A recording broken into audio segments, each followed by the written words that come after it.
All right, I want to talk about real quick here. It's never going to be real quick, but I think this is really important. The difference between punishment and discipline. And you might be like, well, why does this matter to me? Well, it does matter to you. It matters to you if you're a parent. Okay, it matters to you if you're ever going to be a parent. But it also matters to you if you're a human being, because you're either going to punish yourself or you're going to discipline yourself. You're either going to have self-discipline or self-loathing, punishment, guilt, shame, all of those things. And I want to tell you what the difference is. I'm going to give you an example as it relates to children, and this is related to the video I did a couple days ago where I talked about disciplining my daughter, and I had her, she was late for school, and I had her go in and tell the class why she was late. Some people are like, oh, well, you embarrassed her. Look, she embarrassed herself. Like, in life, that is the consequence of being late. You waste people's time. You have to acknowledge it. You have to own up to that. So it's not punitive. And in fact, that's what brought me into this discussion is that I want you to understand here, and I want to explain the difference between discipline and punishment, because it is really a very important thing to understand. So first of all, let's define what punishment is. Punishment is punitive. What does punitive mean? It means that it is justice. It means that if you do something wrong, then this is what you get. All right, you did this thing, so you're going to get this thing. Eye for an eye, tooth for a tooth. Okay, the design of punishment is in order to bring about justice, right? To unbalance or to balance a wrong. So you did something bad, therefore you deserve this punishment. You deserve something bad to happen to you. Okay, now this is really a philosophy in life. It's a destructive one. It's not a good one. Okay, eye for an eye, tooth for a tooth is not a good philosophy. All right, it doesn't do good, because the idea of punishment is punitive. It is to cause pain. It's to cause harm. It's not to cause good.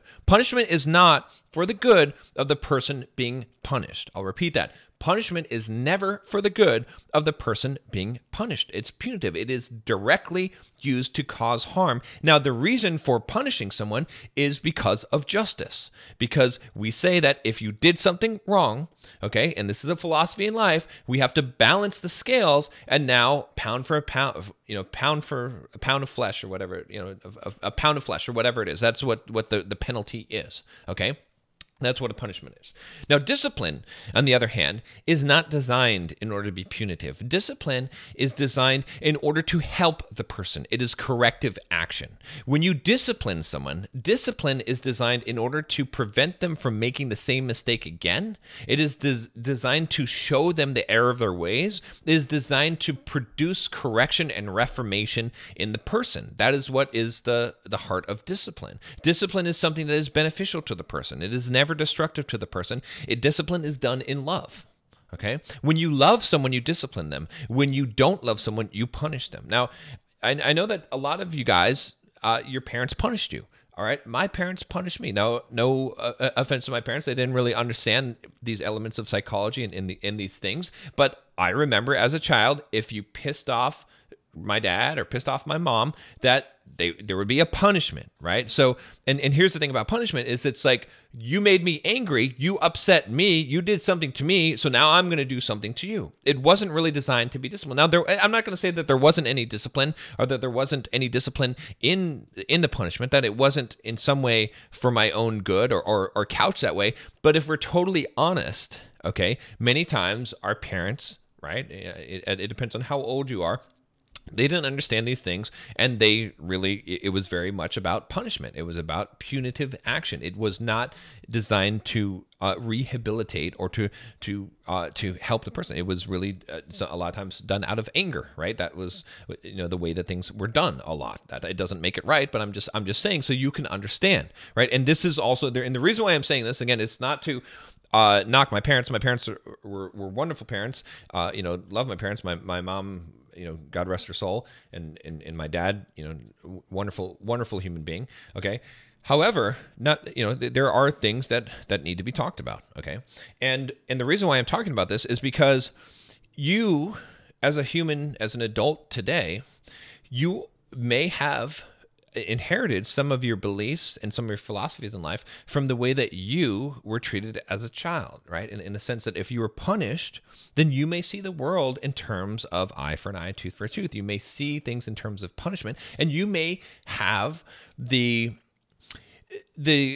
inclination to punish yourself, right? To self-admonish or punish yourself, right? Now, if you experience discipline, then you probably developed a large degree of self-discipline and you've learned to discipline yourself. Okay. And so why is this really important to understand? I mean, besides just having a child, I mean, if you have a child, obviously you need to understand that you should never be doling out discipline, quote, discipline, which a lot of people would call punishment, in anger.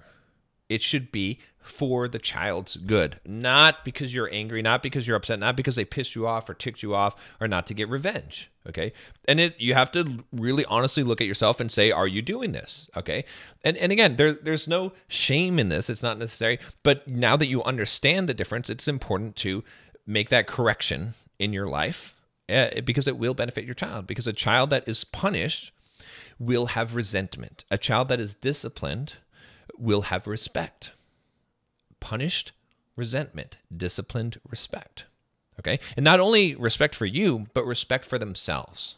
Okay? When you punish someone, you take away all of their power. Okay? And you cause them to see authority figures and others as sources of pain. When you discipline a child, you teach them the right way. You teach them that there are consequences for their actions, and they have to pay for those consequences. And those consequences, they have to pay those consequences. Those consequences are not because you hurt someone's feelings or upset them. And again, this comes down to the same thing that I talked about in this other video about this idea of being a people pleaser. If you're a people pleaser right now, it's probably because your parents punished you and they didn't discipline you. Okay? Because when you're punished, what ends up happening is that you start to associate other people's negative emotions with your pain. If you upset people, you are going to get hurt.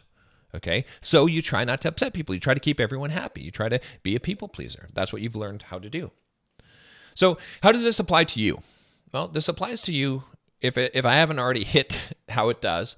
In terms of one thing I like to talk about is being a parent to yourself. You should be a parent to yourself, and you should be a good parent to yourself. And maybe your parents were not the best parents to you, which is fine.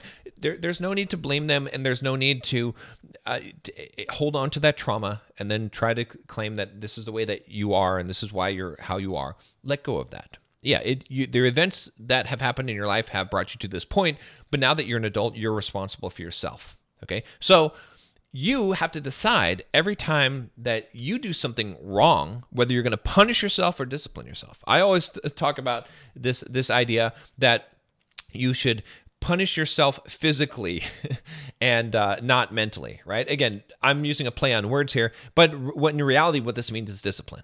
Okay, so if you do something wrong, you should be a good parent to yourself. A good loving parent, what do? They don't punish, they discipline.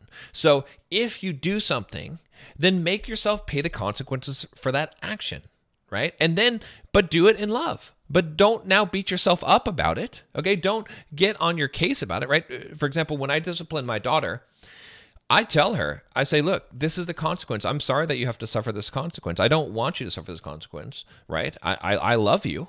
I'm not angry at you. This is your choice. You've chosen this path. I can't, she's like, oh, can you give me a chance? I'm like, no, I'm sorry. This is what it is. I love you. I'm not angry at you at all. I'm sad for you. In fact, that you have to suffer this consequence. You're not going to get your electronics for a couple days or whatever it is. However, this is the reality. So when you discipline yourself, you should act that same way to yourself. It's like, hey, you didn't wake up on time. All right, well, I'm sorry. You're going to have to go in to work and you're going to have to tell your boss that you're late and you don't have an excuse for it because it's your fault. But you don't have to beat yourself up. You're not a loser. You're not a failure. You're not a piece of crap just because you didn't wake up on time. Hey, you procrastinated today. You didn't get your work done. Okay, well, discipline yourself. You have to wake up early tomorrow morning. You have to get this stuff done now, and you don't get to go and hang out with your friends or do you know what I mean? You have to be a good parent to yourself. You do. And so don't add the punishment on top of the discipline. And this is where a lot of parents go wrong, and this is where we go wrong with ourselves. A lot of parents, they'll even implement discipline, right? And they'll implement discipline, and they'll make a child pay the consequences for their actions, but they'll do it in anger. And they'll berate the child, be like, I can't believe you're late. If my daughter's late, she doesn't get that. I just say, look, this is what I would recommend that you do. I would recommend that you do 5 minutes early. Instead of, just whatever time I give you, just pretend like it's 5 minutes earlier so that you're always on time. Then you won't have to suffer these consequences. I'm not going to yell at her and nag her and berate her. I'm not going to, if she's going to be late, I'm going to let her be late as well, right? I'm not going to, after giving her the discipline, she's got the consequences. She's lost her electronics for 2 days or whatever it is. That's a consequence. I'm not going to, on top of that, add a bunch of telling her about how she's always late and I can't believe this and you're such a disappointment. And I'm not going to do any of that stuff because it's hers. Okay. Discipline comes from love. And so when you discipline yourself, you need to apply the same thing. Have some grace for yourself. It's a loving thing that you're doing to give yourself self-discipline, to give yourself discipline.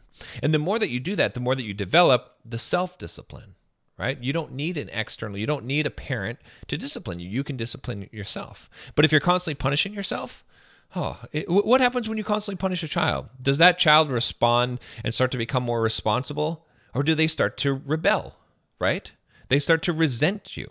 And if you constantly punish yourself instead of discipline yourself, what is the result going to be? It's going to be a very similar outcome. You're going to resent doing work. You're going to resent doing things. You're going to be less disciplined because of it.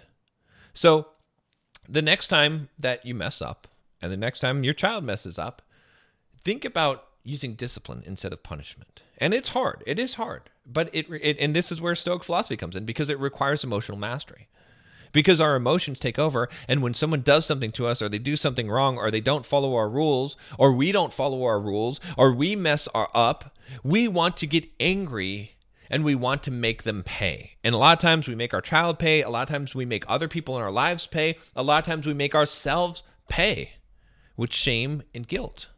And that's not good. That's not the purpose of it. Every disciplinary action should be for the good of the person being disciplined.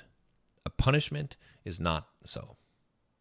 If you want some help with some of these things and you like listening to me talk, first of all, subscribe to the channel and definitely get the playlist. I'm doing daily videos. I'm putting every video in this playlist. And if you want some in-depth help on these things and really want to transform your life and understand Stoic philosophy, I would recommend joining the Bulldog Mindset membership. I've got a link down below. If you want one-on-one coaching, you can email me at john@bulldogmindset.com.